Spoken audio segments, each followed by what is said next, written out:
أعوذ بالله من الشيطان الرجيم بسم الله الرحمن الرحيم رب اشرح لي صدري ويسر لي أمري واحلل عقدة من لساني يفقهوا قولي پارہ نمبر 10 وَاعْلَمُوا أَنَّمَا غَنِمْتُم مِّن شَيْءٍ فَإِنَّ لِلَّهِ خُمُسَهُ وَلِلرَّسُولِ وَلِذِي الْقُرْبَى وَالْيَتَامَى وَالْمَسَاكِينِ وابن السبيل إن كنتم آمنتم بالله وما أنزلنا على عبدنا يوم الفرقان يوم التقى الجمعان والله على كل شيء قدير۔ اور مسلمانوں جان لو کہ تم جو کچھ بھی مال غنیمت حاصل کرو اس میں سے 5واں حصہ یقیناً اللہ کے لیے ہے اور رسول کے لیے ہے اور اس کے رشتہ داروں، یتیموں، مسکینوں اور مسافروں کے لیے ہے۔ اور اگر تم اللہ پر ایمان لاتے ہو اس پر جو ہم نے اپنے بندے پر فیصلے کے دن اتارا اور جس دن 2 فوجوں میں ٹکراؤ ہوا تھا، اور اللہ ہر چیز کو خوب جاننے والا ہے۔ مال غنیمت سے مراد وہ مال ہے جو کافروں پر لڑائی میں فتح و غلبہ حاصل ہونے کے بعد حاصل ہوتا ہے۔ پہلی امتوں میں اس کے لیے یہ طریقہ تھا کہ جنگ ختم ہونے کے بعد ہی کافروں سے حاصل کردہ سارا مال ایک جگہ ڈھیر کر دیا جاتا تھا اور آسمان سے آگ آتی تھی اور اسے جلا کر بھسم کر ڈالتی تھی، لیکن امت مسلمہ کے لیے یہ مال غنیمت حلال کر دیا گیا، اور جو مال بغیر لڑائی کے صلے کے طور پر وصول کیا جائے یا جزیہ کے طور پر تو اسے فی کہا جاتا ہے۔ کبھی مال غنیمت کو فی سے تعبیر کر لیا جاتا ہے اور تقسیم سے قبل کسی سپاہی کو کوئی بھی چیز اپنے پاس رکھنے کی اجازت نہ تھی۔ اگر کوئی ایسا کرے گا تو خیانت ہوگی۔ من شیء سے مراد بھی جو کچھ بھی ہو، یعنی تھوڑا ہو یا زیادہ ہو، قیمتی ہو یا معمولی سا ہو، سب کچھ جمع کر کے اس کی تقسیم حسب ضابطہ کی جائے گی۔ اور سارے مال غنیمت کے 5 حصے کر کے 4 حصوں کو مجاہدین میں تقسیم کیے جائیں گے جنہوں نے جنگ میں حصہ لیا، اور ان میں سے پیادہ کو 1 حصہ اور سوار کو 3 گنا ملے گا۔ 5واں حصہ اسے عربی میں خمس کہتے ہیں، جسے کہا جاتا ہے کہ پھر اس کے 5 حصے کیے جائیں گے، اور 1 حصہ اس میں سے رسول اللہ صلی اللہ علیہ وسلم اور آپ کے بعد اس مفاد عامہ میں خرچ کیا جائے گا، جیسا کہ آپ بھی خود یہ حصہ مسلمانوں پر ہی خرچ فرماتے تھے، اور نبی پاک صلی اللہ علیہ وسلم نے فرمایا کہ میرا جو 5واں حصہ ہے وہ بھی مسلمانوں پر خرچ ہوتا ہے، اور دوسرا حصہ رسول اللہ صلی اللہ علیہ وسلم کے قرابت داروں، یتیموں، مسکینوں اور مسافروں کا ہوتا ہے۔ اور وَمَا أَنزَلْنَا عَلَىٰ عَبْدِنَا يَوْمَ الْفُرْقَانِ، یہاں نزول سے مراد فرشتوں کا اور آیات الہی معجزات کا نزول ہے، اور یوم التقى الجمعان سے بدر کی جنگ جو 2 ہجری 17 رمضان المبارک کو ہوئی۔ اس دن کو یوم الفرقان کہتے ہیں۔ یہ اس لیے کہا جاتا ہے کہ یہ کافر اور مسلمانوں کے درمیان پہلی جنگ تھی اور مسلمانوں کو فتح و غلبہ حاصل ہوا تھا اور کفر و شرک باطل ہو گیا تھا۔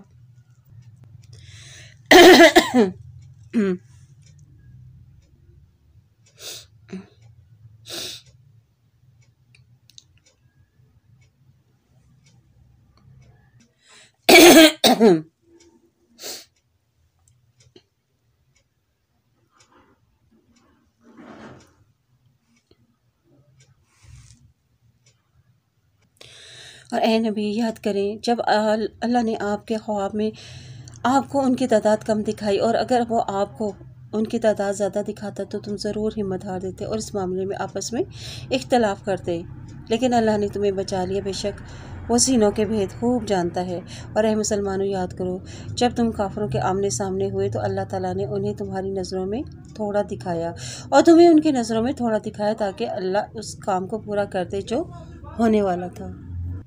اور سب کام اللہ کی طرف لوٹتے ہیں۔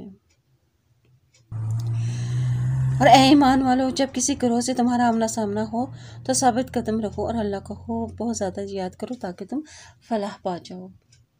اب دونوں کو کم دکھا دینے کا مقصد کیا تھا کہ اللہ تعالیٰ نے جنگ کا ہونا لکھ رکھا تھا، اور جب اللہ کسی کام کا فیصلہ کر لیتا ہے تو اس کے لیے اسباب بنا دیتا ہے۔ وَأَطِيعُوا اللَّهَ وَرَسُولَهُ وَلَا تَنَازَعُوا فتفشلوا وتذهب ريحكم واصبروا ان اللہ مع الصابرین۔ اور اللہ اور اس کے رسول کی اطاعت کرو اور آپس میں جھگڑا نہ کرو ورنہ تم ہمت ہار بیٹھو گے اور تمہاری ہوا اکھڑ جائے گی، اور صبر کرو، بے شک اللہ تعالیٰ صبر کرنے والوں کے ساتھ ہے۔ یہاں جنگ آداب اور کچھ ہدایات دی جا رہی ہیں۔ سب سے پہلے وَأَطِیعُوا اللَّهَ وَرَسُولَهُ کہ اللہ اور اس کے رسول کی اطاعت کرو، اور وَلَا تَنَازَعُوا اور آپس میں تنازع اور اختلاف نہ رکھو، اس سے تم بد دل یا بزدل ہو جاؤ گے۔ اور وَاصْبِرُوا یعنی صبر کرو، یعنی جنگ میں کتنی بھی شدت مشکلات آئے اس پر صبر کا دامن ہاتھ سے نہ چھوڑیں، اور تم ان لوگوں کی طرح نہ ہو جاؤ جو اپنے گھروں سے اتراتے ہوئے اور لوگوں کو اپنی شان دکھاتے ہوئے نکلیں،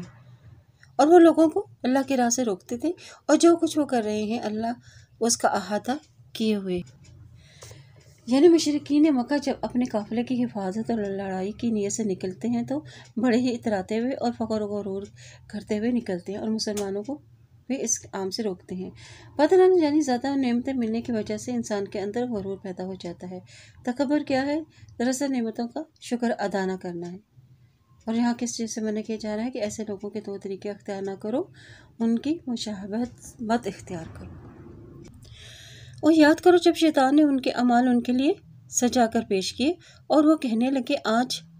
لوگوں میں سے کوئی تم پر غالب نہیں آ سکتا، اور بے شک میں تمہارا ساتھی ہوں۔ پھر جب وہ دونوں جماعتوں کا آمنا سامنا ہوا تو وہ الٹے پاؤں پھر گئے اور کہنے لگا بے شک میں تم سے بری ذمہ ہوں، بے شک وہ فرشتے دیکھ رہا ہوں جو تم نہیں دیکھ رہے، بے شک میں اللہ سے ڈرتا ہوں اور اللہ سخت سزا دے۔ چونکہ مشرکین مکہ جب مکہ سے روانہ ہوئے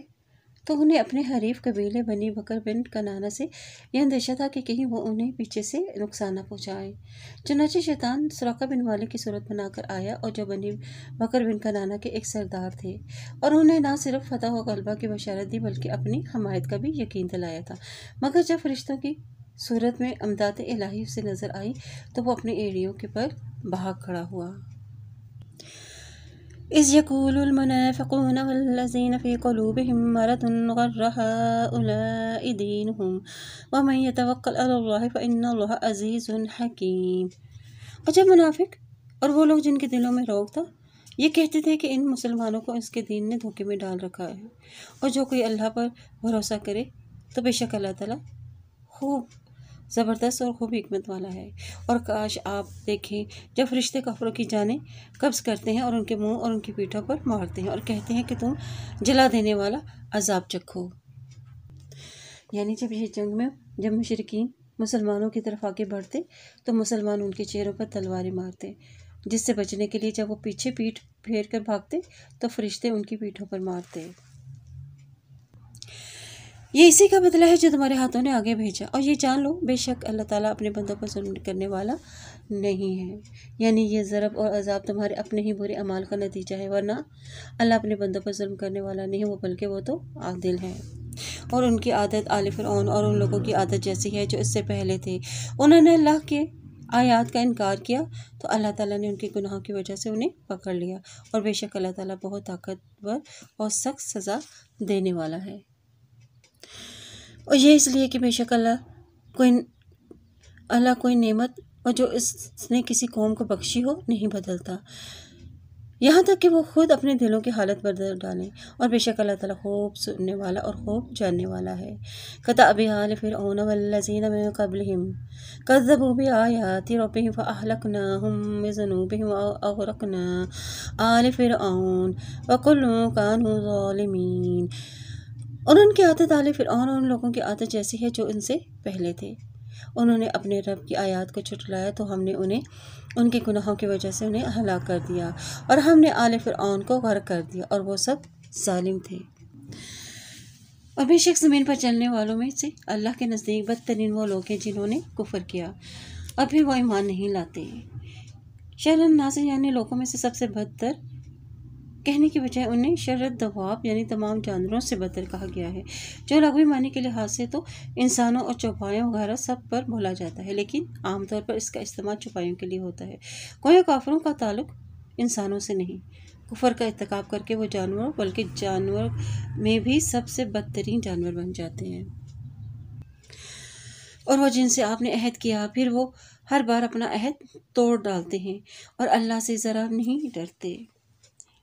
یہ کافروں کی عادت کا ذکر ہے کہ وہ ہر بار عہد کو توڑ ڈالتے ہیں۔ وَإِمَّا تَخَافَنَّ مِن قَوْمٍ خِيَانَةً فَانبِذْ إِلَيْهِمْ عَلَى سَوَاءٍ إِنَّ اللَّهَ لَا يُحِبُّ الْخَائِنِينَ۔ اور اگر آپ کو کسی قوم کی طرف سے خیانت یعنی بد عہدی کا خوف ہو تو برابری کی سطح پر ان کا عہد ان کے منہ پہ دے ماریں، بے شک اللہ تعالیٰ خیانت یعنی بد عہدی کرنے والوں کو پسند نہیں کرتا۔ اور جن لوگوں نے کفر کیا وہ یہ خیال نہ کریں کہ وہ بچ نکلے ہیں، بلکہ بے شک وہ اپنی چالوں سے اللہ کو عاجز نہیں کر سکتے، اور ان کافروں کے مقابلے کے لیے تم قدر بھر بھی قوت اور جنگی گھوڑے تیار کر رکھو، جن سے تم اللہ کے دشمنوں اور اپنے دشمنوں کو اور ان کے علاوہ دوسروں کو ڈرائے رکھو جنہیں تم نہیں جانتے مگر اللہ انہیں جانتا ہے، اور تم اللہ کی راہ میں جو کچھ بھی خرچ کرو گے تمہیں اس کا پورا پورا ثواب دیا جائے گا اور تم پر ظلم نہیں کیا جائے گا۔ یعنی اگر حالات جنگ کی بجائے صلح کے ہوں تو پھر صلح کر لینی چاہیے، اس میں کوئی حرج نہیں۔ دشمن جب کمزور ہوتا ہے تو وہ پھر صلح کی طرف مائل ہوتا ہے۔ وَإِن جَنَحُوا لِلسَّلْمِ فَاجْنَحْ لَهَا وَتَوَكَّلْ عَلَى اللَّهِ إِنَّهُ هُوَ السَّمِيعُ الْعَلِيمُ۔ اور اے نبی صلی اللہ علیہ وسلم اگر وہ صلح کی طرف مائل ہوں تو آپ بھی ان کی طرف مائل ہو جائیں اور اللہ پر بھروسہ رکھیں، بے شک وہی خوب جاننے والا اور خوب سننے والا ہے۔ وَإِن يُرِيدُوا أَن يَخْدَعُوكَ فَإِنَّ حَسْبَكَ اللَّهُ هُوَ الَّذِي أَيَّدَكَ بِنَصْرِهِ وَبِالْمُؤْمِنِينَ۔ اور اگر وہ آپ کو دھوکہ دینا چاہیں تو بے شک آپ کے لیے اللہ کافی ہے، وہی تو جس نے اپنی مدد سے اور مومنوں سے آپ کی تائید کی، اور اس نے ان مومنوں کے دلوں میں الفت ڈال دی۔ اگر آپ دنیا بھر کے سب خزانے خرچ کر دیتے تو بھی ان کے دلوں میں الفت پیدا نہ کر سکتے، لیکن اللہ ہی نے ان میں الفت ڈالی، بے شک وہ بہت زبردست اور خوب حکمت والا ہے۔ ان آیات میں اللہ تعالیٰ نے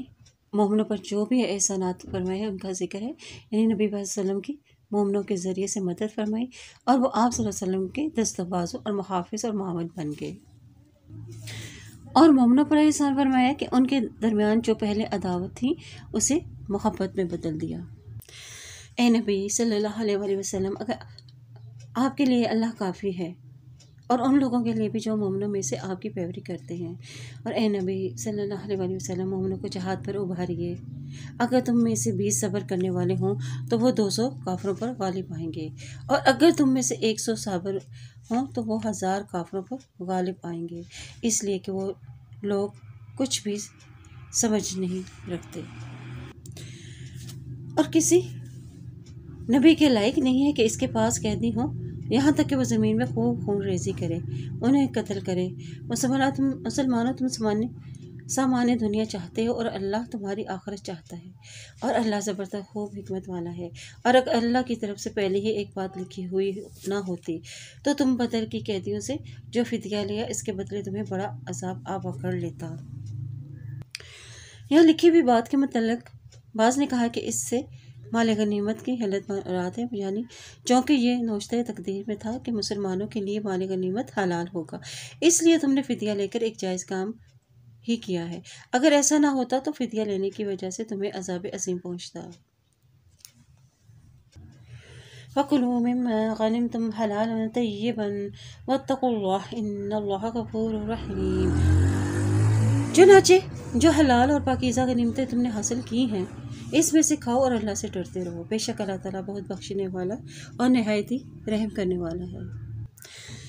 جنگ بدر میں چونکہ 70 کافر مارے گئے تھے اور 70 ہی قیدی بنا لیے گئے تھے، یہ کفر اور اسلام کا چونکہ پہلا ہی مارکا تھا، اور تو نبی صلی اللہ علیہ وسلم نے 70 قیدیوں کے بارے میں مشورہ کیا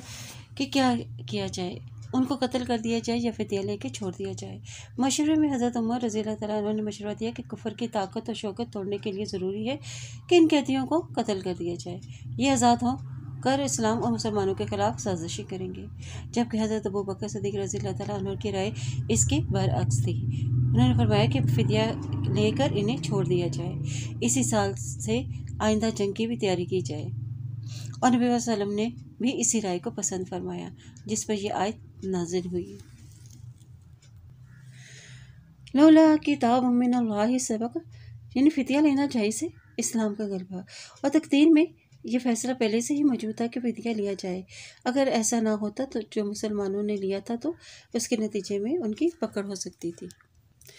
اور اے نبی، جو کہتی تمہارے ہاتھوں گرفتار ہیں، آپ ان سے کہہ دیں کہ اگر اللہ تمہارے دلوں میں بھلائی پائے گا تو تمہیں اس فدیہ سے کہیں بہتر عطا کر دے گا جو تم سے لیا گیا ہے، اور تمہیں بخش دے گا، اور اللہ بخشنے والا اور نہایت ہی رحم کرنے والا ہے۔ اور اے نبی، اگر وہ آپ سے خیانت کرنا چاہیں تو وہ پہلے ہی اللہ سے خیانت کر چکے ہیں، پھر ان سے انہیں تمہارے قبضے میں دے دیا، اور اللہ خوب جانے والا اور خوب حکمت والا ہے۔ اور بے شک جو لوگ ایمان لائے ہیں انہوں نے ہجرت کی اور اپنے مالوں اور جانوں کے ساتھ اللہ کی راہ میں جہاد کیا، اور انہوں نے مجاہدوں کو بھی اپنے ہاں جگہ دی، مہاجروں کو بھی اپنے ہاں جگہ دی، اور ان کی بھی مدد کی، اور ایک دوسرے کی حمایتی ہیں۔ اور جو لوگ ایمان تو لے آئے مگر انہوں نے ہجرت نہیں کی، اور ان کی حمایت سے تمہیں کوئی غرض نہیں، حتیٰ کہ وہ ہجرت کر لیں، اور اگر وہ تم سے دین کے معاملے میں مدد مانگے تو تم پر مدد لازم ہے، مگر اس قوم کے خلاف نہیں جن کے اور تمہارے درمیان کوئی معاہدہ ہوا ہو، اور تم جو بھی کام کرتے ہو اللہ دیکھ رہا ہے۔ یہ صحابہ مہاجرین کہلاتے ہیں جو فضیلت میں صحابہ میں اول نمبر پر ہیں، اور جن لوگوں نے انہیں پناہ دی تھی اور مدد کی تھی یہ انصار کہلاتے ہیں، یہ فضیلت کے اعتبار سے دوسرے نمبر پر ہیں، اور یہ سب آپس میں رفیق ہے، یعنی ایک دوسرے کے حمایتی اور مددگار ہیں، اور بعض نے کہا ہے کہ یہ ایک دوسرے کے وارث ہیں۔ ہجرت کے بعد نبی صلی اللہ علیہ وسلم نے ایک مہاجر اور ایک انصار کے درمیان رشتہ اخوت قائم کیا، اور بے شک وہ لوگ جو ایمان لائے انہوں نے ہجرت کی، اپنے مالوں اور اپنے جانوں کے ساتھ اللہ کی راہ میں جہاد کیا، اور جنہوں نے مہاجروں کو اپنے ہاں جگہ دی اور ان کی مدد کی، اور ایک دوسرے کی حمایتی ہیں۔ اور جو لوگ ایمان تو لے آئے مگر انہوں نے ہجرت نہیں کی، ان کی حمایت سے تمہیں کوئی غرض نہیں، حتیٰ کہ وہ ہجرت کریں، اگر وہ تم سے دین کے معاملے میں مدد چاہے تو تم پر لازم ہے کہ تم ان کی مدد کرو، مگر اس قوم کے خلاف نہیں جن کے اور تمہارے اور ان کے درمیان کوئی معاہدہ ہوا ہو، اور تم جو بھی کام کرتے ہو اللہ سے دیکھ رہا ہے۔ یعنی اب یہ صحابہ اکرام کی تیسری قسم ہے جو مہاجرین اور انصار کے علاوہ ہیں، یہ مسلمان ہونے کے بعد اپنے ہی علاقے اور قبیلے میں مقیم رہے، اس لیے فرمایا ہے کہ یہ تمہاری حمایت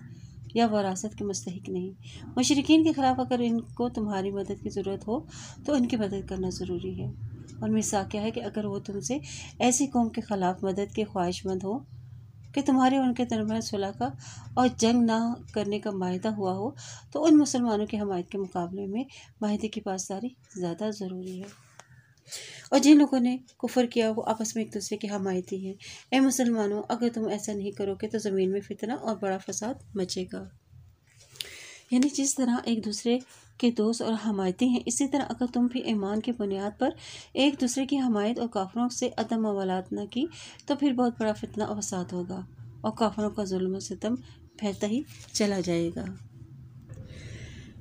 والذین آمنوا وہاجروا وجاہدوا فی سبیل اللہ والذین آووا ونصروا اولئک ھم المؤمنون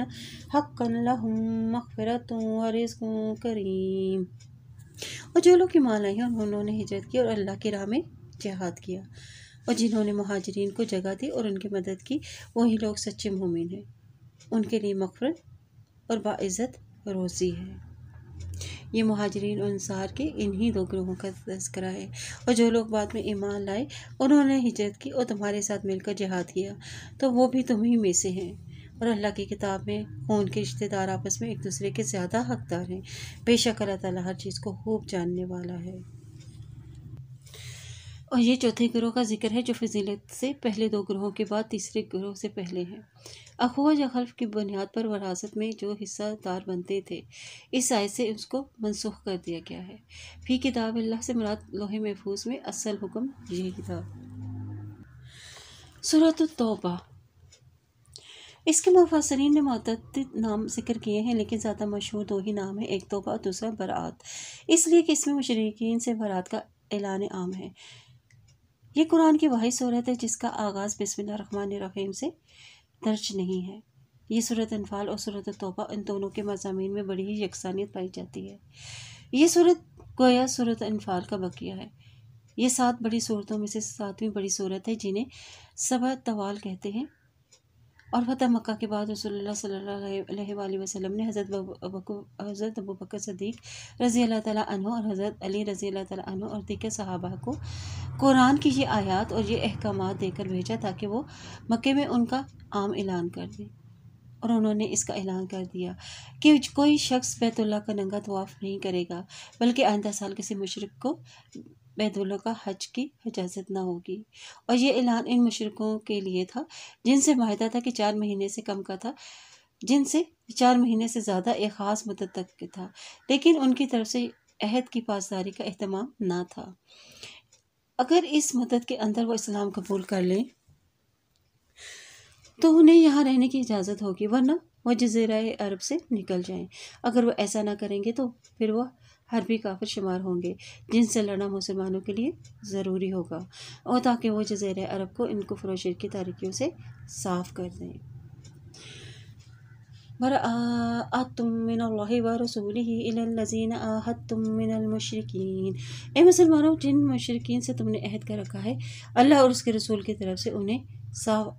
صاف جواب دو۔ براءت یعنی اعلان، قطع تعلقی کرنا، بائیکاٹ کرنا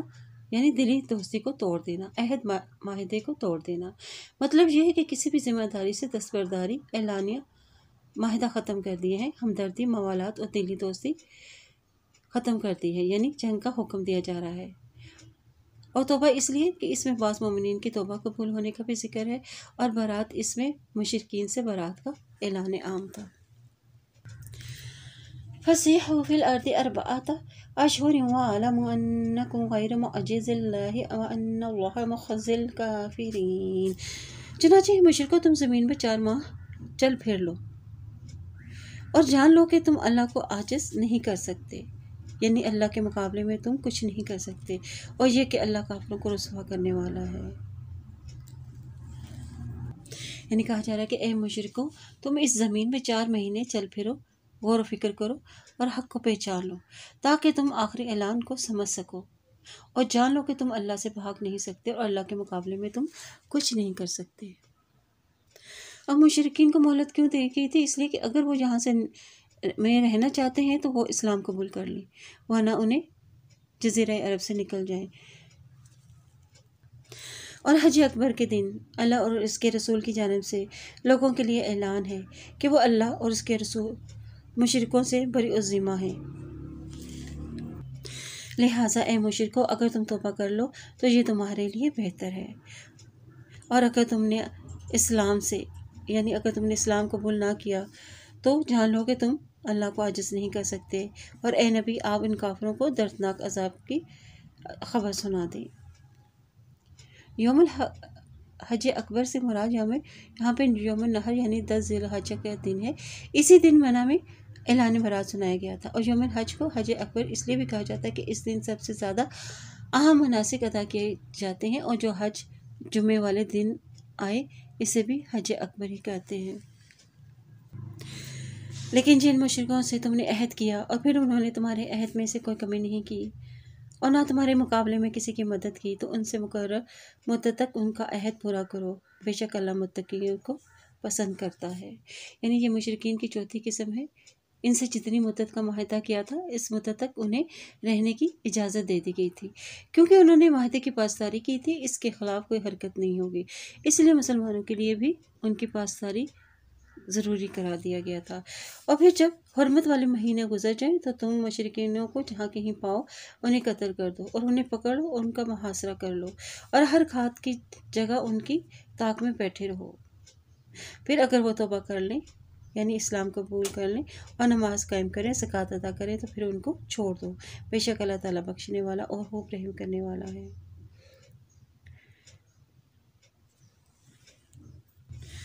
اب حرمت والے مہینوں سے مراد ایک رائے تو یہ ہے کہ یہ وہی 4 مہینے ہیں جو حرمت والے ہیں، یعنی رجب، ذی القعدہ، ذی الحج اور محرم۔ اعلان برات 10 ذی الحج کو کیا گیا، اس اعتبار سے گویا انہیں 50 دن کی مہلت دی گئی تھی، کیونکہ حرمت والے دن گزرنے کے بعد ہی مشرکین کو پکڑنے اور انہیں قتل کرنے کی اجازت دی گئی تھی،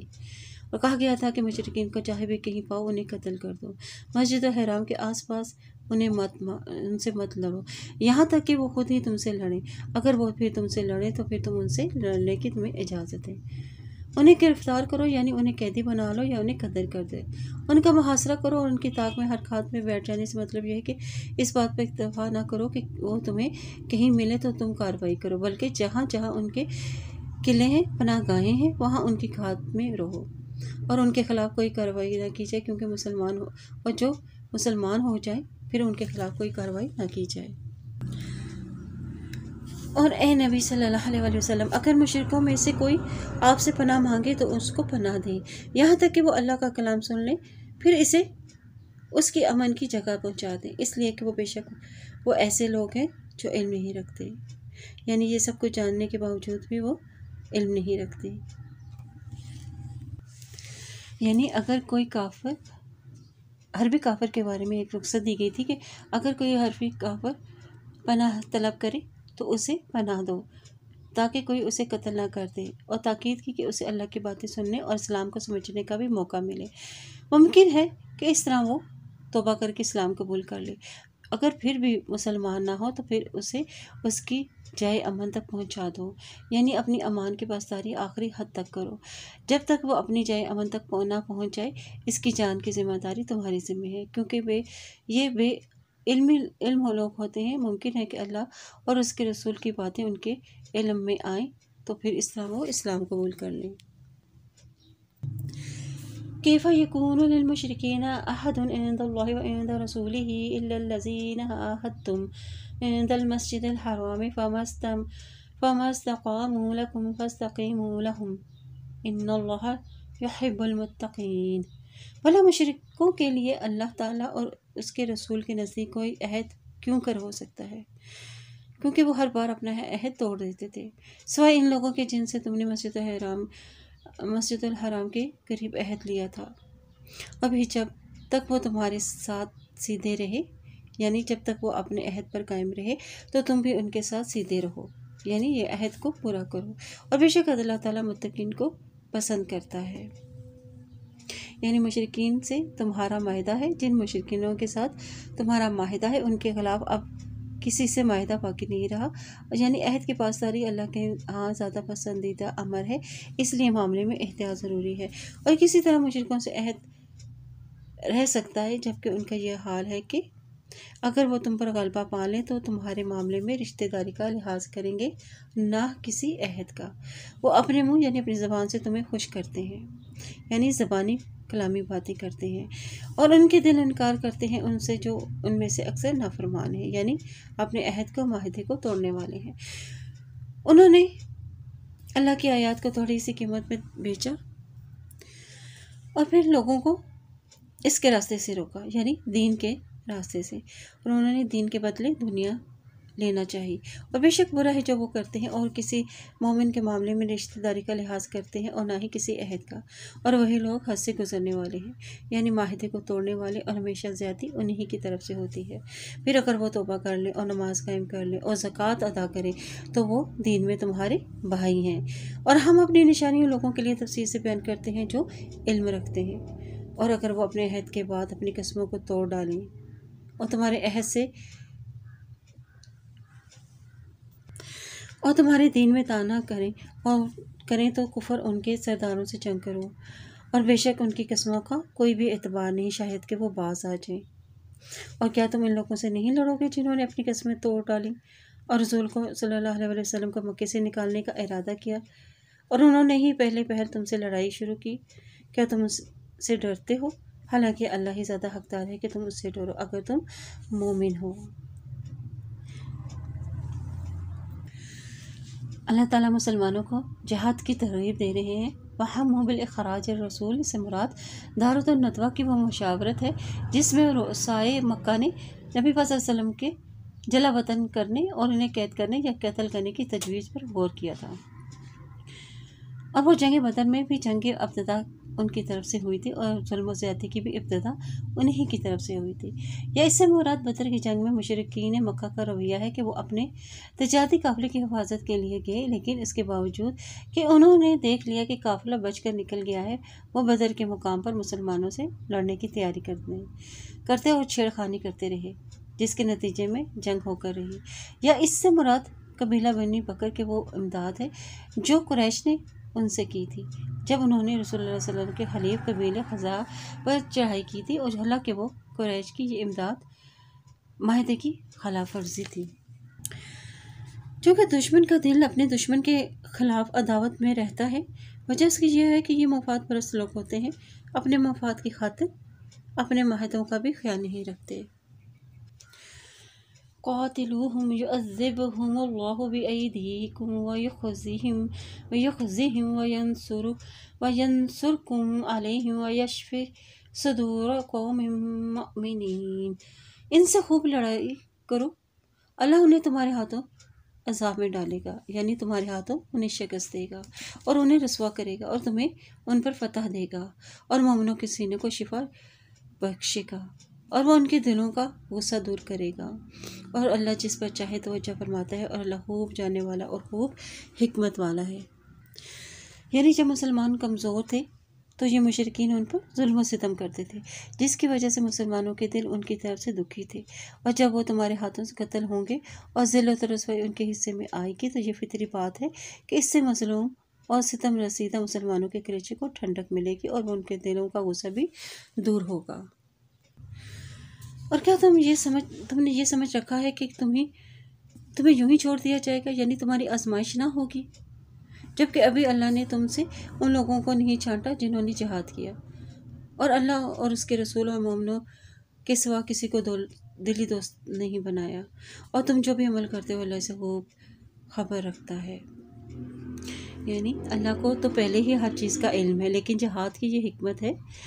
کہ اس سے مخلص اور غیر مخلص، فرما بردار اور نافرمان نمایاں ہو کر سامنے آ جائیں، جنہیں ہر شخص دیکھ لے اور انہیں پہچان لے۔ اور مشرکین اس لائق نہیں ہے کہ وہ اللہ کی مسجدیں آباد کریں، جبکہ وہ اپنے آپ پر کفر کی گواہی دے رہے ہیں، یعنی ان کے اعمال کفر و شرک پر مبنی ہیں، انہیں لوگوں کے سب اعمال برباد ہوگے اور وہ ہمیشہ دوزخ میں رہیں گے۔ مساجد اللہ سے مراد مسجد الحرام ہے، یعنی اللہ کی گھر، یعنی مسجد الحرام کو تعمیر کرنا، اسے آباد کرنا، یہ ایمان والوں کا کام ہے، نہ کہ ان کا کہ جو کفر و شرک کا ارتکاب کرتے ہوں۔ ان کے وہ اعمال جو بظاہر نیک لگتے ہیں، ان کے ایمان کے بغیر ان کے اعمال یہ ایسے ہیں جیسے درخت کی طرح جو بے ثمر ہو اور جس میں سے بھی کوئی خوشبو بھی نہ ہو۔ انما یأمر مساجد اللہ من آمن باللہ والیوم الآخر واقام الصلاة وآتى الزکاة ولم یخش الا اللہ فعسى اولئک ان یکونوا من المہتدین۔ اللہ کی مسجدیں تو صرف وہ آباد کرتے ہیں جو اللہ اور یوم آخرت پر ایمان لایا اور اس نے نماز قائم کی اور زکوٰۃ ادا کی اور اللہ کے سوا کسی سے نہیں ڈرا، لہٰذا امید ہے کہ یہی لوگ ہدایت یافتہ لوگوں میں سے ہوں گے۔ اور کیا تم نے حاجیوں کا پانی پلانا اور مسجد کو آباد کرنا اس شخص کے اعمال کی مانند قرار دے رکھا ہے جو اللہ اور یوم آخرت پر ایمان لایا ہو اور اس نے اللہ کی راہ میں جہاد کیا، اور اللہ کے نزدیک یہ درجات میں برابر نہیں ہے، اللہ ظالم لوگوں کو ہدایت نہیں دیتا۔ یعنی مشرکین حاجیوں کا پانی پلانے اور مسجد الحرام کی دیکھ بھال کا جو وہ کام کرتے تھے اس پر انہیں بڑا ہی فخر تھا، اس کے مقابلے میں وہ ایمان و جہاد کو اہمیت نہیں دیتے تھے جس کا اہتمام مسلمانوں کے اندر موجود تھا۔ اس پر اللہ تعالیٰ نے فرمایا کہ تم جو ہے وہ مسجد الحرام کو ایمان باللہ اور جہاد فی سبیل اللہ کے برابر قرار دیتے ہو۔ یاد رکھو اللہ کے نزدیک یہ برابر نہیں، بلکہ مشرک کا کوئی عمل بھی قابل قبول نہیں۔ اللہ لا یہدی القوم الظالمین، یعنی یہ لوگ کیسے دعویٰ کر لیں کہ حقیقت میں ظالم ہیں،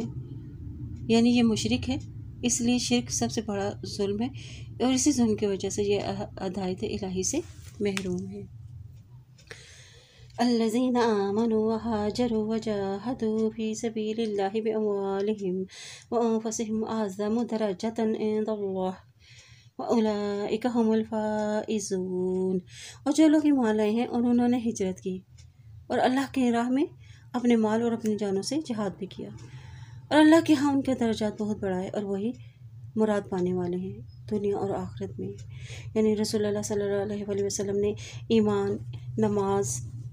اور روزے میں جنت میں داخل ہونے کی بات کی، اور پھر مزید بھی فرمایا کہ جنت کے 100 درجے ہیں جو اللہ نے رائے حق میں جہاد کرنے والوں کے لیے تیار کر رکھے ہیں، اور ہر 2 درجوں کے درمیان اتنا فاصلہ ہے کہ جتنا آسمان اور زمین کے درمیان ہے۔ اور شہادت کی آرزو کرنا بھی ایک مومن کا امتیازی وصف ہے، جس طرح رسول اللہ صلی اللہ علیہ وآلہ وسلم کی یہ آرزو تھی کہ میں اللہ کی راہ میں مارا جاؤں، پھر زندہ کر دیا جاؤں، اور پھر قتل کر دیا جاؤں، اور پھر زندہ کیا جاؤں، پھر قتل کر دیا جاؤں، پھر زندہ کیا جاؤں، پھر قتل کر دیا جاؤں۔ ان آیات میں اہل ایمان والوں کی فضیلت بیان کی گئی تھی جنہوں نے ہجرت کی اور اپنی جان و مال کے ساتھ اللہ کی راہ میں جہاد کیا۔ فرمایا اللہ کے ہاں انہی کے درجات بلند ہیں، اور یہی کامیاب لوگ ہیں، اور یہی اللہ کی رحمت اور رضامندی اور دائمی نعمتوں کے مستحق ہیں۔ یبشرہم ربہم برحمت منہ ورضوان وجنات لہم فیہا نعیم مقیم خالدین فیہا ابدا ان اللہ عندہ اجر عظیم۔ ان کا رب انہیں اپنی طرف سے رحمت اور رضامندی اور ایسے باغوں کی خوشخبری سناتا ہے جن میں ان کے لیے ہمیشہ رہنے والی نعمتیں ہوں گی، اور وہ ان میں ہمیشہ رہیں گے ابد تک۔ بے شک اللہ تعالیٰ کے ہاں بہت بڑا اجر ہے۔ اور اے لوگوں جو ایمان لائے ہو، اگر تمہارے باپ اور تمہارے بھائی ایمان پر کفر کو پسند کریں تو تم ہرگز انہیں دوست نہ بناؤ، اور تم ان میں سے جو ان کو دوست بنائیں گے تو وہی لوگ ظالم ہیں۔ یعنی جہاد اور ہجرت میں تمہارے لیے تمہارے باپ اور بھائیوں کی محبت آڑے نہ آ جائے، کیونکہ اگر وہ بھی ابھی تک کافر ہیں تو پھر وہ تمہارے دوست ہو ہی نہیں سکتے۔ اگر تم ان سے محبت کا تعلق رکھو گے تو تم بھی ظالم قرار پاؤ گے۔ اور اے نبی صلی اللہ علیہ وسلم کہہ دیجئے کہ اگر تمہارے باپ اور بیٹے اور بھائی اور بیویاں اور تمہارا کنبہ قبیلہ اور جو مال تم نے کمائے اور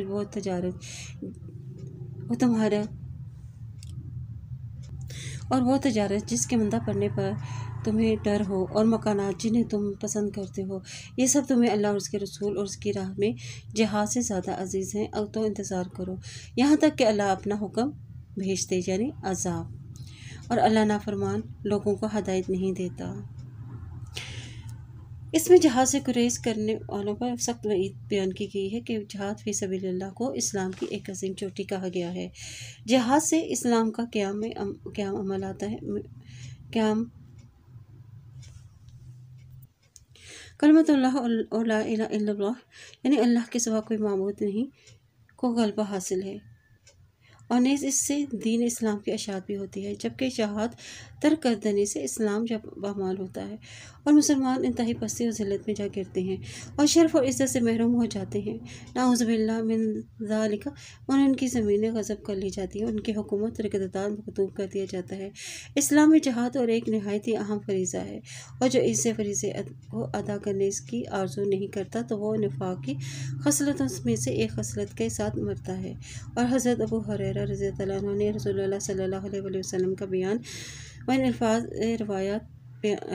بیان کی ہے کہ من مات ولم یغزم ولم یحدث به نفسه مات علی الشعبۃ من نفاق۔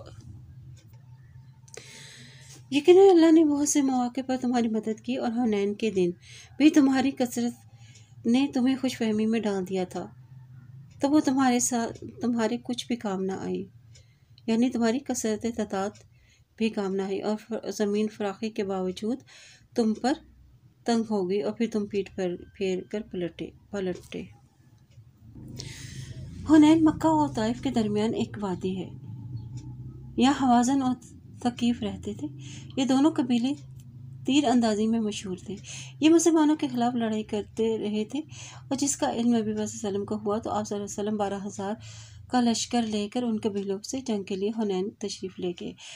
یہ فتح مکہ کے تقریباً 18 یا 19 دن کے بعد شوال کا واقعہ ہے کہ مذکورہ قبیلوں نے بھرپور تیاری کر رکھی تھی اور مختلف جگہوں پر تیر اندازوں کو بھی مقرر کر دیا تھا۔ ادھر مسلمانوں میں بھی یہ تعجب پیدا ہوا کہ آج ہم کم از کم قلت کی وجہ سے مغلوب نہ ہو جائیں، یعنی اللہ کی مدد کے بجائے اپنی کثرت تعداد پر انہیں زیادہ اعتماد تھا کہ آج وہ قلت میں نہیں ہے، کثرت میں ہے، اور اللہ کو یہ کلمہ پسند نہیں آیا۔ نتیجتاً جو حوازن کے تیر اندازوں نے مختلف مکین گاہوں سے مسلمانوں کے لشکر پر تیر اندازی کی، تو اس اچانک تیر کی بوچھاروں سے مسلمانوں کے قدم اکھڑ گئے، تو پھر وہ بھاگ کھڑے ہوئے، اور میدان میں صرف رسول اللہ صلی اللہ علیہ وسلم اور 100 کے قریب مسلمان رہ گئے تھے، اور آپ صلی اللہ علیہ وسلم مسلمانوں کو پکار رہے تھے کہ اللہ کے بندو، میرے پاس آؤ، میں اللہ کا رسول ہوں۔ پھر آپ صلی اللہ علیہ وسلم نے حضرت عباس رضی اللہ تعالیٰ عنہ، جو نہایت ہی بلند آواز سے حکم دیا کہ وہ مسلمانوں کو جمع کرنے کے لیے آواز دیں۔ چنانچہ ان کی آواز سن کے مسلمان سخت پیشیماں ہوئے اور دوبارہ میدان میں آ گئے، اور پھر اس طرح جم کر لڑے کہ اللہ تعالیٰ نے انہیں فتح عطا کی، اور اللہ کی مدد پھر اس طرح حاصل ہوئی، اور ایک تو ان پر سکینت طاری ہوئی، جس سے ان کے دلوں میں دشمنوں کے خلاف جو خوف و ڈر تھا وہ ختم ہو گیا، اور دوسرے فرشتوں کے ذریعے سے ان کی مدد کی گئی، اور اس جنگ میں مسلمانوں نے 6000 کافروں کو بھی قیدی بنا لیا تھا، جنہیں بعد میں نبی پاک صلی اللہ علیہ وسلم کے کہنے پر انہیں چھوڑ دیا گیا تھا، اور بہت سا مال غنیمت بھی حاصل ہوا تھا، اور جنگ کے بعد ان کے بہت سارے سردار مسلمان بھی ہوئے۔ یہاں 3 آیات میں اللہ تعالیٰ نے اسی واقعات کا ذکر کیا ہے۔ اور پھر اللہ نے اپنے رسول پر اور مومنوں پر اپنی تسکین نازل کی، اور اس نے ایسے لشکر بھیجے جن کو تم دیکھ نہیں سکتے تھے، اور جن لوگوں نے کفر کیا انہیں عذاب دیا، اور کافروں کی یہی سزا ہے۔ ثم يتوب الله من بعد ذلك على من يشاء والله غفور رحیم۔ اور پھر اس کے بعد اللہ جس پر چاہے کا توجہ فرمائے گا، اور اللہ بخشنے والا اور نہایت ہی رحم کرنے والا ہے۔ اے ایمان والو، مشرک تو ہیں ہی پلید، یعنی ان کے اعمال اور ان کے عقائد ناپاک ہیں، لہٰذا وہ اس برس کے بعد مسجد حرام کے قریب نہ آنے پائیں، اور اگر تمہیں تنگ و دستی کا خوف ہو تو اگر اللہ چاہے گا تو تمہیں اپنے فضل سے غنی کر دے گا، یعنی تمہیں فتح کی صورت میں بہت سارا مال غنیمت عطا کرے گا، اور بے شک اللہ تعالیٰ خوب جاننے والا اور خوب حکمت والا ہے۔ ان لوگوں سے لڑو اور جو اللہ پر اور یوم آخرت پر ایمان نہیں لاتے، اور اس چیز کو حرام نہیں ٹھہراتے جسے اللہ اور اس کے رسول نے حرام ٹھہرایا ہے، اور دین حق کو قبول نہیں کرتے، اور جو اہل کتاب میں سے ہیں ان سے لڑو یہاں تک کہ وہ ذلیل ہو کر اپنے ہاتھ سے جزیہ دے دیں۔ جزیہ یہ ایک ایسا ٹیکس ہے جو ایسے غیر مسلموں یعنی یہود و نصارہ وغیرہ سے وصول کیا جاتا ہے جو مسلمان حکومت کی حفاظت اور امان میں زندگی بسر کرتے ہیں۔ اور یہودیوں نے کہا، یہاں یہودی عقائد کا ذکر ہے کہ عزیر علیہ السلام اللہ کا بیٹا ہے، اور عیسائیوں نے کہا کہ عیسیٰ علیہ السلام اللہ کا بیٹا ہے۔ یہ ان کے منہ کی باتیں ہیں، اور یہ ان کافروں کی بات کی ہیں جو اس سے پہلے گزر چکے ہیں، اور اللہ انہیں ہلاک کرے، یہ کہاں بہکے جا رہے ہیں۔ حالانکہ اللہ کی کوئی اولاد نہیں، وہ اس چیز سے پاک ہے، اور انہوں نے اللہ کو چھوڑ کر اپنے علماء اور درویشوں کو اپنا رب بنا لیا، اور مسیح ابن مریم کو بھی، حالانکہ انہیں یہ حکم دیا گیا تھا کہ وہ صرف ایک ہی اللہ کی عبادت کریں گے اور جس کے سوا کوئی معبود نہیں ہے، اور اس شرک سے پاک ہے جو وہ کرتے ہیں، اور وہ چاہتے ہیں کہ وہ اللہ کے نور کو اپنے منہوں سے بجھا دیں، اور اللہ اپنے نور کو پورا کرنے والا ہے، یعنی دین کو، اور خواہ کافر کو برا ہی لگے، اور وہی اللہ ہے جس نے اپنے رسول کا ہدایت اور دین حق کے ساتھ بھیجا تاکہ ان سب دینوں پر غالب رہے، خواہ مشرکین کو برا ہی لگے۔ اے ایمان والو، بے شک اکثر علماء اور درویش لوگوں کا مال نہ حق ہی کھاتے ہیں، اور وہ لوگوں کو اللہ کے راستے سے بھی روکتے ہیں، اور جو لوگ سونا اور چاندی جمع کرتے ہیں اور اسے اللہ کی راہ میں خرچ نہیں کرتے تو آپ انہیں دردناک عذاب کی خبر سنا دیجیے، اور جس دن وہ مال دوزخ کی آگ میں تپایا جائے گا، یعنی وہ مال جس پر زکوٰۃ ادا نہ کی گئی ہو، پھر اس سے ان کے ماتھوں اور ان کے پہلوں اور ان کی پیٹھوں کو داغا جائے گا، اور کہا جائے گا کہ یہ وہ مال ہے جو تم نے اپنے لیے جمع کیا تھا، لہٰذا اب اس کا مزہ چکھو جو تم جمع کرتے رہے ہو، بے شک اللہ کے نزدیک مہینوں کی گنتی 12 ہی مہینے ہیں۔ اللہ کی کتاب میں جس دن سے اس نے آسمان و زمین کو پیدا کیا ہے، اور ان میں سے 4 مہینے حرمت والے ہیں، اور یہی سیدھا دین ہے، چنانچہ تم ان مہینوں میں اپنے آپ پر ظلم نہ کرو، اور تمام مشرکین سے لڑو جیسے کہ وہ تم سب سے لڑتے ہیں، اور جان لو کہ بے شک اللہ تعالیٰ متقین کے ساتھ ہے۔ اللہ تعالیٰ کے حکم کے مطابق مہینوں کی تعداد 12 ہے، اور اللہ کی کتاب یعنی لوح محفوظ میں صحیح حساب مکمل طریقہ ہے۔ ذالک دین القیم، یہ مہینوں کے ترتیب بالکل درست ہے، صحیح وقت پر صحیح مہینوں کا رکھنا ہے۔ ان حرمت والے دنوں میں قتال کر کے، ان کی حرمت کو پامال کر کے اور اللہ کی نافرمانی کا ارتکاب کرتے تھے۔ مشرکین کے سارے قبائل اکٹھے ہو کر تمہارے مقابلے پر آ جائے تو تم کو اجازت ہے کہ تم بھی ان کے مقابلے میں اکٹھے ہو کر جنگ کرو ان سے، اور تمہیں اللہ کی مدد اس وقت حاصل ہوگی جب تمہارے اندر تقویٰ ہوگا۔ اور بلا شبہ کسی مہینے کو آگے پیچھے کر دینا کفر میں زیادتی ہے، اس کی وجہ سے کافر گمراہ کیے جاتے ہیں، اور وہ ایک سال اسے حلال کر لیتے ہیں، دوسرے سال اسے حرام خیال کرتے تھے تاکہ ان مہینوں کی گنتی پوری کریں، اور جو اللہ نے حرام ٹھہرائے ہیں پھر وہ حلال ٹھہرا لیں جسے اللہ نے حرام ٹھہرایا ہے۔ اس کے برے اعمال انہیں بھلے دکھائی دیتے ہیں، اور اللہ کافروں کو ہدایت نہیں دیتا۔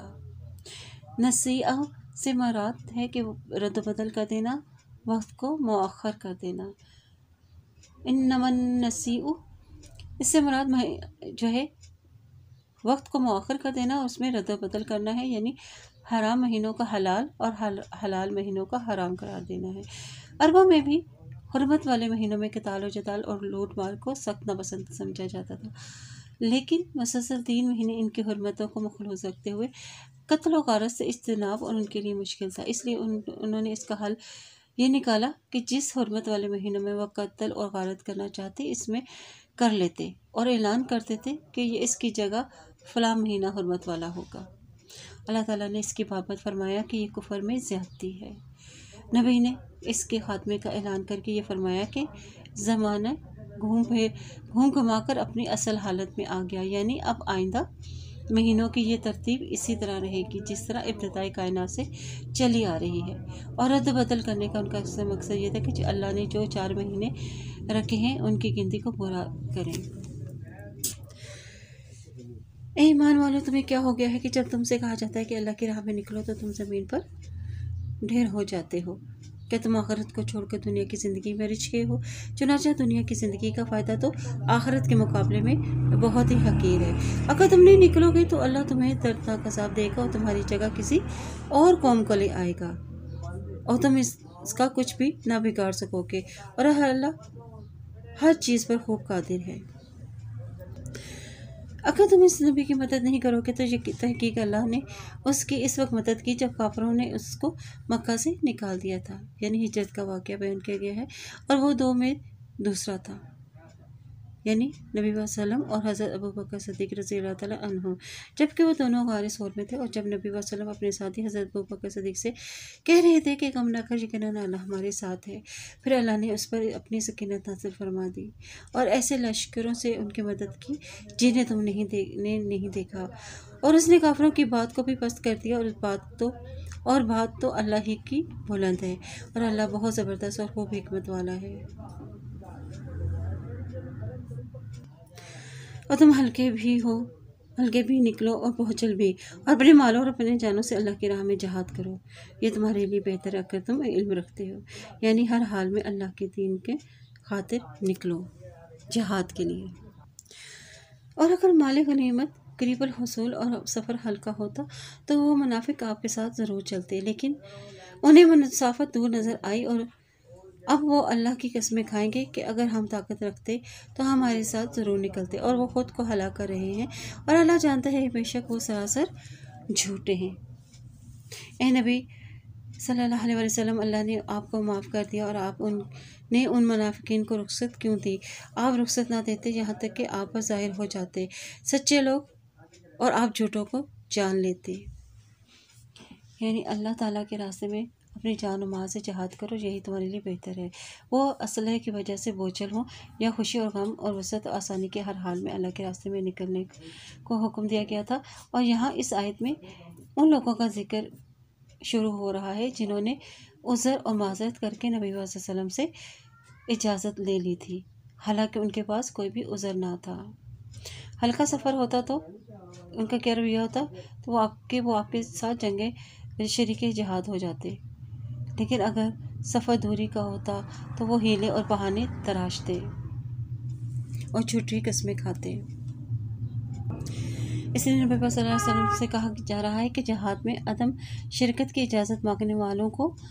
تو نے کیوں بغیر تحقیق کیے ہوئے انہیں اجازت دی کہ ان کے پاس عذر ہے کہ نہیں ہے۔ اور اے نبی صلی اللہ علیہ وسلم، جو لوگ اللہ اور یوم آخرت میں ایمان رکھتے ہیں وہ آپ سے رخصت نہیں مانگتے، یعنی جنگ میں نہ جانے کی اجازت کیوں دی؟ اس بارے میں ذکر کیا گیا ہے کہ اے نبی، جو لوگ اللہ اور یوم آخرت پر ایمان رکھتے ہیں وہ آپ سے رخصت نہیں مانگتے، اور اس سے کہ وہ اپنے مال اور جانوں کے ساتھ جہاد کریں، اور اللہ پرہیزگاروں کو خوب جانتا ہے۔ اور آپ سے رخصت تو وہ لوگ مانگتے ہیں جو اللہ اور یوم آخرت پر ایمان نہیں رکھتے، ان کے دل شک میں پڑے ہوئے ہیں، لہٰذا وہ اپنے شک میں پڑے رہیں گے، اور اگر وہ نکلنے کا ارادہ بھی کر لیتے تو اس کے لیے کوئی سامان ضرور تیار کرتے، لیکن اللہ کو ان کا اٹھنا پسند نہ تھا، اس لیے اس نے انہیں سست کر دیا، ان سے کہہ دیا کہ بیٹھے رہنے والوں کے ساتھ ہی بیٹھے رہو،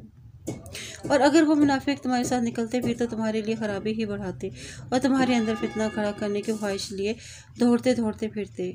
اور تم میں بعض اس کے جاسوس ہیں، اور اللہ ظالموں کو خوب جانتا ہے۔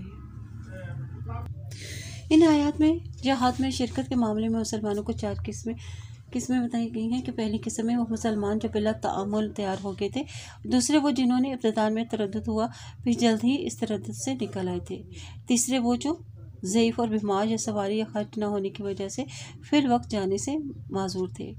جنہیں خود اللہ نے اجازت دے رکھی تھی، اور چوتھی قسم کے وہ لوگ جو مخلص جو صرف اپنی محض کاہلی کی وجہ سے شریک نہیں ہوئے۔ جب نبی صلی اللہ علیہ وسلم واپس آئے تو انہوں نے اپنے گناہ کا اعتراف کر کے اپنے آپ کو توبہ اور سزا کے لیے پیش کر دیا تھا، اور ان کے علاوہ منافقین ان کے وہ جاسوس تھے۔ یہاں مسلمانوں کے پہلے گروہ منافقین کا ذکر ہے، باقی کا ذکر آگے آئے گا۔ یہاں انہی منافقین کے بارے میں کہا جا رہا ہے کہ جنہوں نے جھوٹ بول کر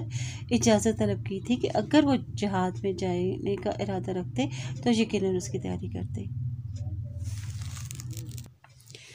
لَقَدِ ابْتَغَوُا الْفِتْنَةَ مِن قَبْلُ وَقَلَّبُوا لَكَ الْأُمُورَ حَتَّى جَاءَ الْحَقُّ وَظَهَرَ أَمْرُ اللَّهِ وَهُوَ كَارِهٌ۔ ارے نبی صلی اللہ علیہ وسلم، یقیناً انہوں نے اس سے پہلے بھی فتنہ پھیلانا چاہا تھا، یعنی جنگ تبوک سے پہلے، اور آپ صلی اللہ علیہ وسلم کے معاملات بگاڑنے کی بھی کوششیں کی تھی، یہاں تک کہ حق آ گیا اور اللہ کا حکم غالب ٹھہرا، جبکہ وہ ناپسند ہی کرتے رہے، اور ان میں سے کوئی آپ کو سے کہتا کہ مجھے رخصت دے دیں اور فتنے میں نہ ڈالیں، سن لو وہ فتنے میں تو پڑ چکے ہیں، اور بے شک جہنم کافروں کو گھیرنے والی ہے۔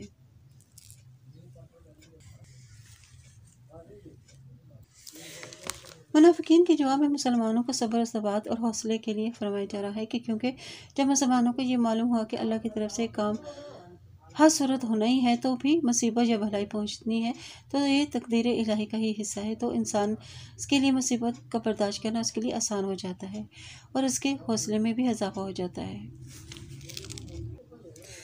اور اے نبی، کہہ دیجئے کہ تم خوشی سے حج کرو یا نہ خوشی سے، تم سے ہرگز قبول نہیں کیا جائے گا، بے شک تم نافرمان ہو۔ اور ان کے خرچ کیے ہوئے مال قبول کیے جانے میں صرف یہ عمل فائدہ دے گا کہ انہوں نے اللہ کے ساتھ اور اس کے رسول کے ساتھ کفر کیا تھا، اور وہ نمازوں کے لیے سست ہو کر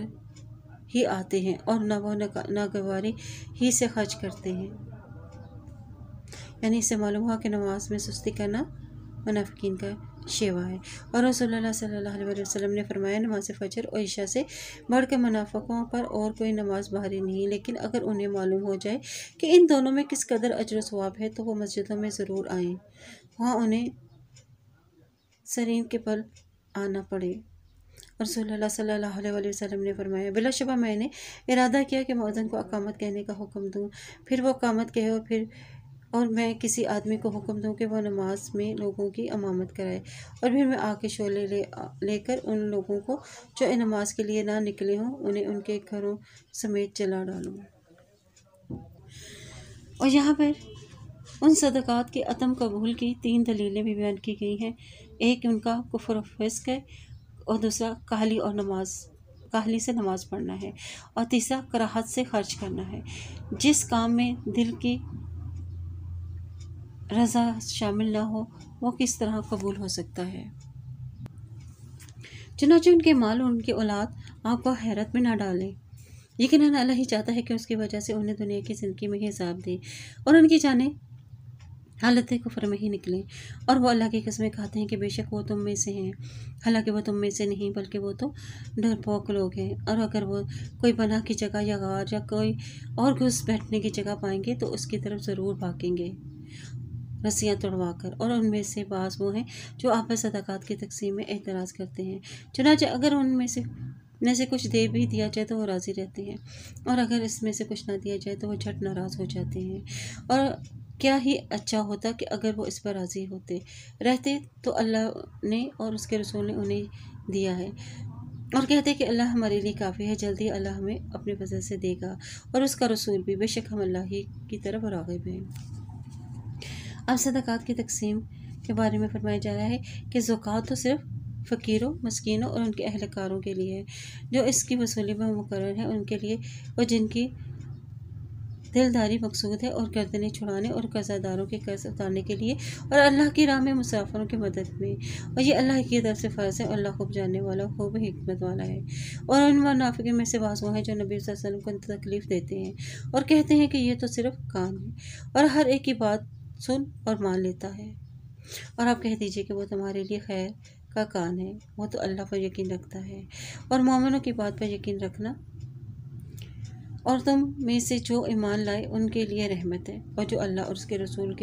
کو تکلیف دیتے ہیں ان کے لیے دردناک عذاب ہے۔ یخلفون باللہ لکم لیردوکم واللہ ورسولہ احق ان یردوہ ان کانوا مؤمنین۔ اے مسلمانوں، وہ منافقین تمہارے سامنے اللہ کی قسمیں کھاتے ہیں تاکہ تمہیں راضی رکھیں، حالانکہ اللہ اور اس کا رسول زیادہ حقدار ہے کہ وہ انہیں راضی رکھیں اگر یہ مومن ہے۔ کیا انہیں معلوم نہیں کہ بے شک جو شخص اللہ اور اس کے رسول کی مخالفت کرتا ہے تو اس کے لیے جہنم کی آگ ہے اور وہ ہمیشہ اس میں رہے گا، اور یہ بہت بڑی رسوائی ہے۔ منافقین اس بات سے بھی ڈرتے ہیں کہ ان مسلمانوں پر کوئی صورت نازل کر دی جائے جو انہیں ہر بات بتا دے جو ان کے منافق کے دلوں میں ہے۔ کہہ دیجیے تم مذاق کرتے ہو، بے شک اللہ وہ باتیں ظاہر کرنے والا ہے جس سے تم ڈرتے ہو۔ اور اگر ان سے پوچھیں گے تو وہ ضرور کہیں گے کہ ہم نے تو صرف شغل کے طور پر باتیں اور دل لگی کرتے تھے۔ تو کہہ دیجئے کیا تم اللہ اور اس کی آیتوں اور اس کے رسول کے ساتھ مذاق کرتے ہو؟ اب بہانے مت بناؤ، یقیناً تم اپنے ایمان کے بعد کفر کیا، اور اگر ہم تم میں سے ایک گروہ کو معاف بھی کر دیں تو دوسرے گروہ کو اس کی وجہ سے عذاب دیں گے کہ وہ مجرم تھے۔ منافق مرد اور منافق عورتیں سب ایک جیسے ہیں، کیونکہ وہ برے کاموں کا حکم دیتے ہیں اور نیکی کاموں سے روکتے ہیں اور خرچ کرنے سے اپنے ہاتھوں کو روکتے ہیں۔ انہوں نے اللہ کو بھلا دیا تو اس نے بھی انہیں بھلا دیا، بے شک منافقین ہی نافرمان ہیں۔ اب ان کے اعمال کی وجہ کیا تھی منافق ہونے کی؟ کہ اللہ نے منافق مردوں اور منافق عورتوں اور کافروں سے دوزخ کی آگ کا وعدہ کر رکھا ہے، اور وہ اس میں ہمیشہ رہیں گے، وہ دوزخ انہیں کافی ہے، اور اللہ نے ان پر لعنت کی ہے اور ان کے لیے دائمی عذاب ہے۔ منافقوں، یہاں منافقین سے خطاب ہے۔ تمہارا حال بھی اور انجام اور اعمال کے اعتبار سے کافروں جیسا ہی ہے، یعنی تم ان لوگوں کی طرح ہو جو تم سے پہلے تھے، یعنی کافر اور منافق تھے۔ وہ قوت میں بھی تم سے کہیں زیادہ زبردست اور مال میں اولاد میں بھی کہیں زیادہ تھے، چنانچہ وہ دنیا میں اپنا حصہ برت چکے، بس تم نے بھی اپنا حصہ برت لیا جس طرح ان لوگوں نے اپنا حصہ برت لیا تھا، اور جو تم سے پہلے تھے، اور تم فضول باتوں میں الجھتے رہے ہو، یعنی ہنسی مذاق اور غیبت کرتے رہے ہو جس طرح وہ فضول باتوں میں الجھتے رہے۔ یہی لوگ ہیں، ان کی سزا ہے کہ جن کے اعمال دنیا اور آخرت میں برباد ہو گئے، اور یہی لوگ خسارہ پانے والے ہیں۔ اور ان لوگوں تک ان کے لوگوں کی خبر نہیں پہنچی جو ان سے پہلے تھے، یعنی قوم نوح اور قوم عاد و سمود اور قوم ابراہیم اور مدین والے، اور وہ بستیاں جنہیں الٹ دیا گیا تھا۔ یہاں ان 6 قوموں کا حوالہ دیا گیا ہے جن کا مسکن ملک شام رہا ہے، اور ان کی کچھ باتیں انہوں نے شاید آباء و اجداد سے سنی بھی ہوں گی۔ قوم نوح جو طوفان میں غرق کر دی گئی تھی، قوم عاد جو قوت اور طاقت میں ممتاز ہونے کے باوجود باتیں تن سے ہلاک کر دی گئی تھی، اور قوم سمود جسے آسمانی چیخ سے ہلاک کر دیا گیا تھا۔ اور قوم ابراہیم جس کے بعد بادشاہ نمرود جو تھا اس کو مچھر سے مروا دیا گیا تھا، اور صحاب مدین حضرت شعیب علیہ السلام کی قوم جنہیں چیخ، زلزلہ اور بادلوں کے سائے کے عذاب سے ہلاک کر دیا گیا تھا۔ اور اہل متفقات سے مراد قوم لوط ہے جس کی بستی کا نام صدوم تھا، اور ان پر ایک تو آسمان سے پتھر برسائے گئے تھے اور دوسرے ان کی بستی کو اوپر اٹھا کر نیچے پھینک دیا گیا تھا، جس سے پوری بستی اوپر سے نیچے ہو گئی تھی، اور اس اعتبار سے انہیں اصحاب المتفقات بھی کہا جاتا ہے۔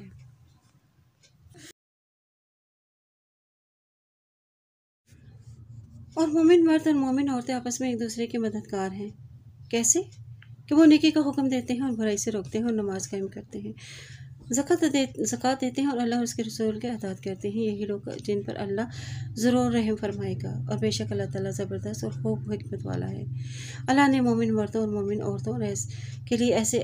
اجر یعنی ایسے باغوں کا وعدہ کیا ہے جن کے نیچے سے نہریں بہتی ہوں گی، اور وہ ان میں ہمیشہ ہمیشہ رہیں گے، اور سدا بہار باغوں میں پاکیزہ محلات کا وعدہ ہے، اور اللہ کی رضامندی ان سب سے بڑھ کر نعمت ہوگی، اور یہی عظیم کامیابی ہے۔ اور اے نبی، کافروں و منافقین سے جہاد کیجیے اور ان پر سختی کیجیے، اور ان کا اثر ٹھکانہ دوزخ ہے، اور وہ بدترین مقام ہے۔ اور وہ منافقین اللہ کی قسمیں کھاتے ہیں کہ انہوں نے کوئی بات نہیں کہی، حالانکہ انہوں نے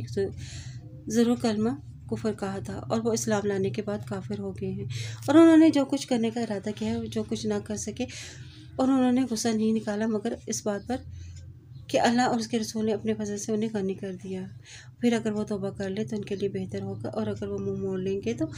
اللہ انہیں دنیا اور آخرت میں دردناک عذاب دے گا، اور ان کا زمین میں کوئی بھی حمایتی اور مددگار نہ ہوگا۔ یعنی مسلمانوں کی ہجرت کے بعد مدینہ کو مرکزی حیثیت حاصل ہو گئی تھی، جس کی وجہ سے وہاں تجارت اور کاروبار کو بھی فروغ حاصل ہوا تھا، اور اہل مدینہ کی معاشی حالت بھی پہلے سے بہتر ہو گئی تھی۔ منافقین مکہ کو بھی اس سے خوب فائدہ حاصل ہوا تھا، اور اللہ تعالیٰ نے اس آیت میں یہی فرمایا ہے کہ کیا ان کو اس بات کی ناراضگی ہے کہ اللہ نے ان کو اپنے فضل سے غنی کر دیا ہے؟ یعنی یہ ناراضی اور غضب والی بات تو نہیں، بلکہ ان کو تو اللہ کا شکر گزار ہونا چاہیے۔ اور ان میں سے بعض وہ ہیں جنہوں نے اللہ سے عہد کیا تھا کہ اگر اللہ نے انہیں اپنے فضل سے عطا کیا تو ہم ضرور صدقہ و خیرات کریں گے، اور ہم ضرور صالحین میں سے ہو جائیں گے۔ پھر جب اللہ نے انہیں اپنے فضل سے انہیں عطا کیا تو وہ پھر کنجوسی پر اتر آئے، اور انہوں نے حق سے بھی منہ موڑ لیا اور اپنے عہد سے بھی منحرف ہو گئے۔ پھر اللہ نے انہیں ان کے دلوں میں نفاق ڈال کر سزا دی، اور اس دن تک کے لیے جب وہ اللہ کے حضور حاضر ہوں گے، اور اس کے لیے انہوں نے اللہ سے جو وعدہ کیا تھا ان کے خلاف ورزی کی، اور اس لیے کہ وہ جھوٹ بولتے تھے۔ کیا یہ لوگ نہیں جانتے کہ بے شک اللہ ان کے بھیدوں اور ان کی سرگوشیوں کو جانتا ہے؟ اور بے شک اللہ غیب کی باتوں کو بھی خوب جانتا ہے۔ جو دانہ وہ کرتے ہیں وہ کھلے دل سے خیرات کرنے والے مسلمانوں پر، اور ان کے صدقات کے بابت، اور ان میں سے پر بھی جو اپنی تھوڑی سی محنت مزدوری کے سوا کچھ نہیں رکھتے، تو وہ ان کا مذاق اڑاتے ہیں، یعنی طنز کرتے ہیں، اور اللہ بھی ان کا مذاق اڑائے گا، اور ان کے لیے دردناک عذاب ہے۔ اور اے نبی صلی اللہ علیہ وسلم، آپ ان کے لیے بخشش مانگیے یا نہ مانگیے برابر ہے۔ یعنی دین والوں کا مذاق اڑانے والوں کا انجام بتایا جا رہا ہے کہ آپ ان کے لیے بخشش مانگے یا نہ مانگے برابر ہے۔ اگر آپ ان کے لیے 70 بار بھی بخشش مانگیں گے تو بھی اللہ انہیں نہیں بخشے گا، یہ اس لیے کہ انہوں نے اللہ اور اس کے رسول کے ساتھ کفر کیا، اور اللہ نافرمان لوگوں کو ہدایت نہیں دیتا۔ اور جو لوگ پیچھے چھوڑ دیے گئے تھے وہ رسول اللہ کے پیچھے اپنے پیچھے بیٹھ رہنے پر بھی خوش ہوئے، اور انہیں برا لگا کہ وہ اپنے مال اور اپنی جانوں سے اللہ کی راہ میں جہاد کریں، اور انہوں نے اوروں سے کہا کہ سخت گرمی میں کوچ نہ کرو۔ اے نبی، کہہ دیجئے کہ جہنم کی آگ اس سے کہیں زیادہ گرم ہے، کاش کہ وہ یہ بات سمجھتے۔ چنانچہ انہیں چاہیے کہ وہ تھوڑا ہنسے اور زیادہ روئیں، اور ان مال کی جزا کے بدلے میں جو وہ کماتے ہیں۔ اور اے نبی صلی اللہ علیہ وسلم، اگر اللہ آپ کو واپس لے آئے ان منافقین کے کسی گروہ کی طرف، پھر وہ آپ سے جہاد پر نکلنے کی اجازت مانگے تو کہہ دیجئے تم اب میرے ساتھ کبھی بھی جہاد پر نہیں نکلو گے، اور نہ کبھی میرے ساتھ مل کر دشمنوں سے لڑو گے۔ تم پہلی بار پیچھے بیٹھے رہنے پر راضی ہو گئے تھے، تو اب بھی پیچھے رہنے والوں کے ساتھ ہی بیٹھے رہو۔ اور اے نبی، ان میں سے جو کوئی بھی مر جائے آپ ان کی نماز جنازہ ہرگز نہ پڑھیں اور نہ ہی ان کی قبر پر کھڑے ہوں۔ بے شک انہوں نے اللہ اور اس کے رسول کے ساتھ کفر کیا اور وہ حالت فسق میں بھی مرے۔ اور اے نبی صلی اللہ علیہ وسلم، ان کے مال اور ان کی اولاد آپ کو حیرت میں نہ ڈالیں۔ بے شک اللہ تو چاہتا ہے کہ ان کی وجہ سے انہیں دنیا میں عذاب دے اور ان کی جانیں حالت کفر میں ہی نکلیں۔ اور جب کوئی صورت نازل کی جاتی ہے کہ اللہ پر ایمان لاؤ اور اس کے رسول کے ساتھ مل کر جہاد کرو، تو ان کی دولت مند آپ سے رخصت مانگنے لگتے ہیں اور کہتے ہیں کہ ہمیں چھوڑ دیجیے کہ ہم گھروں میں بیٹھے رہنے والوں کے ساتھ بیٹھے رہیں۔ یعنی گھر والوں میں سے مراد یعنی جو بوڑھے اور معذور لوگ ہیں اور جو بچے اور بیمار اور عورتیں گھر میں رہ جاتی ہیں۔ اور وہ اس بات پر بھی راضی ہو گئے کہ پیچھے رہنے والی عورتوں کے ساتھ رہیں اور ان کے دلوں پر مہر لگا دی گئی، یعنی دل ایسے سخت ہو گئے کہ پھر دین کی کوئی بات بھی انہیں سمجھ نہ آئی، لہٰذا وہ نہیں سمجھیں گے۔ لیکن رسول اللہ صلی اللہ علیہ وسلم جو لوگ آپ کے ساتھ ایمان لائے ہیں، انہوں نے اپنے مال اور جانوں کے ساتھ جہاد کیا ہے، اور انہی لوگوں کے لیے بھلائیاں ہیں اور یہی لوگ فلاح پانے والے ہیں۔ اور اللہ نے ان کے لیے ایسا اجر تیار کر رکھا ہے جس کے نیچے سے نہریں بہتی ہیں، اور وہ اس میں ہمیشہ رہیں گے۔ یہی عظیم کامیابی ہے۔ اور دیہاتیوں میں سے بہانے باز آئے کہ انہیں رخصت دی جائے، جبکہ وہ لوگ بیٹھے رہے جنہوں نے اللہ اور اس کے رسول سے جھوٹ بولا، اور ان میں سے جن لوگوں نے کفر کیا انہیں جلد ہی دردناک عذاب آ پکڑے گا۔ ضعیفوں اور بیماروں پر اور جو لوگ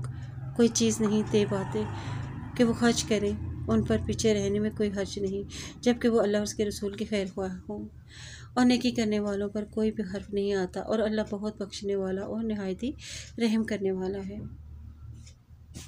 اور اے نبی صلی اللہ علیہ وسلم، نہ ان لوگوں پر کوئی گناہ ہے جو آپ کے پاس آئے اور آپ انہیں سفر جہاد کے لیے سواری دیں، اور آپ نے کہا کہ میرے پاس کوئی سواری نہیں، تو اس حال میں وہ لوٹ گئے کہ ان کی آنکھیں اس غم سے آنسو بہا رہی تھیں کہ ان کے پاس کچھ نہیں جس سے وہ اللہ کی راہ میں حج کریں۔ تو اے نبی، حرف تو آتا ہی ان لوگوں پر ہے جو آپ سے رخصت مانگتے ہیں، حالانکہ وہ مالدار ہیں، اور وہ اس بات پر بھی راضی ہو گئے کہ پیچھے گھروں میں رہنے والی عورتوں کے ساتھ رہیں، اور اللہ نے ان کے دلوں پر مہر لگا دی، اور چنانچہ وہ نہیں جانتے کہ جہاد سے پیچھے رہنا کتنا بڑا جرم ہے۔ اور وہ منافق تمہارے سامنے عذر پیش کریں گے کہ جب تم ان کی طرف لوٹ کر جاؤ گے، تو اے نبی صلی اللہ علیہ وسلم ان سے کہہ دیجئے تم عذر پیش نہ کرو، ہم ہرگز تم پر یقین نہیں کریں گے۔ اللہ نے تمہاری خبروں سے ہمیں آگاہ کر دیا ہے، اور اللہ جلد ہی تمہارے عمل دیکھ لے گا اور اس کا رسول بھی۔ پھر تم چھپی اور کھلی باتوں کو جاننے والوں کی طرف لوٹائے جاؤ گے، تو وہ تمہیں بتائے گا جو تم عمل کرتے رہے ہو، یعنی جو تم جھوٹے بہانے بناتے رہے ہو۔ عنقریب وہ تمہارے سامنے اللہ کی قسمیں کھائیں گے جب تم ان کے سامنے لوٹ کر جاؤ گے، تاکہ تم ان سے درگزر کرو، چنانچہ تم ان سے درگزر ہی کرو، بلا شبہ وہ ناپاک ہیں، اور ان کا ٹھکانہ جہنم ہے۔ یہ سزا ہے ان کاموں کی جو وہ کرتے رہے تھے۔ اور تمہارے سامنے قسمیں کھائیں گے تاکہ وہ تم ان سے راضی ہو جاؤ۔ پھر اگر تم ان سے راضی ہو بھی جاؤ تو اللہ ان لوگوں سے راضی نہیں ہوگا جو نافرمان ہیں۔ دیہاتی کفر اور منافقت میں زیادہ سخت ہیں، اور اس امر کے زیادہ لائق ہیں کہ وہ ان احکام کو نہ جان پائیں، یعنی اس سے بے خبر رہیں، اور جو اللہ نے اپنے رسول پر نازل کیے ہیں، اور اللہ خوب جاننے والا اور خوب بہت حکمت والا ہے۔ اور کچھ دیہاتی اس کو تاوان سمجھتے ہیں، یعنی جو کچھ اللہ کی راہ میں خرچ کیا جاتا ہے، اور جو اللہ کی راہ میں خرچ کرتے ہیں وہ تو تمہارے خلاف زمانے کی گردشوں کا ہی انتظار کرتے ہیں، مگر منحوس گردش انہی کے خلاف ہے، اور اللہ خوب سننے والا اور خوب جاننے والا ہے۔ اور کچھ دیہاتی وہ ہیں جو اللہ اور یوم آخرت پر ایمان لاتے ہیں، اور جو کچھ بھی خرچ کرتے ہیں اسے اللہ کے ہاں قربت اور رسولوں کی دعاؤں کا ذریعہ سمجھتے ہیں، اور اگر ہو یقیناً یہ خرچ کرنا ان کے لیے قربت کا ذریعہ ہے۔ اللہ جلد انہیں اپنی رحمت میں داخل کرے گا، اور بے شک اللہ تعالیٰ بہت ہی بخشنے والا اور رحم کرنے والا ہے۔ یعنی جو نیکی سے خرچ کرے گا اس کے لیے اللہ کی رحمت اور قرب حاصل ہوگا۔ سبحانک اللہم و بحمدک، اشہد ان لا الہ الا انت، استغفرک و اتوب الیک۔